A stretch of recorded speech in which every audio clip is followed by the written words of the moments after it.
diin ang Paskwa ko. Ang Sabat maayo lang gid na buot kag kaluy-an ka ng Ginoo. Mabalik ka nga gakusmod kag malain ang imo paino-ino. Pero ang inda pangamuyo ang pinakamaayo na regalo. Maswerte ka kung damo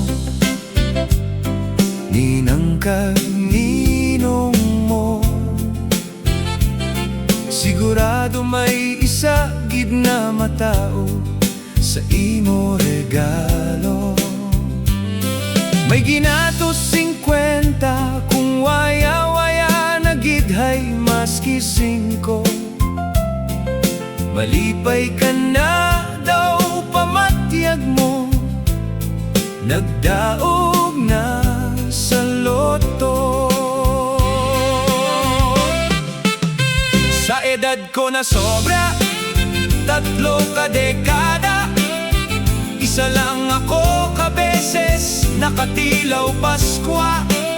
Tanda ko gid ang regalo sa ako ng una, nilaga na kamote kagasortit biskit na halin sa lata.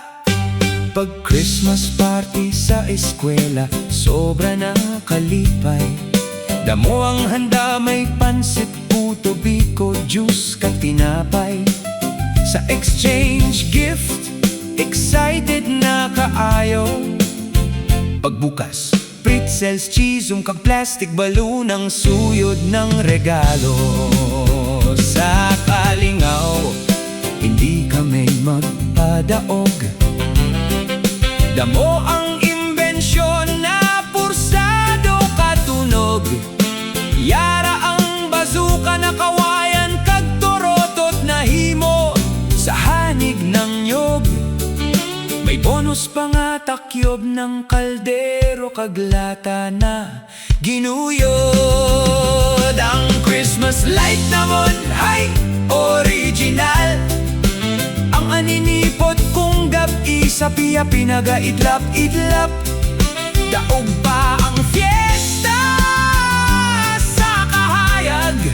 Magdahan ka lang basi kung santer mo na ang gadayab-dayab. Hanggang diri na lang anay ang akong tula. Malipayon na Paskwa kag bag-ong tuig sa mga taga Mapula. Hindi lang magpakabayong basi kung magsuray-suray sa karsada.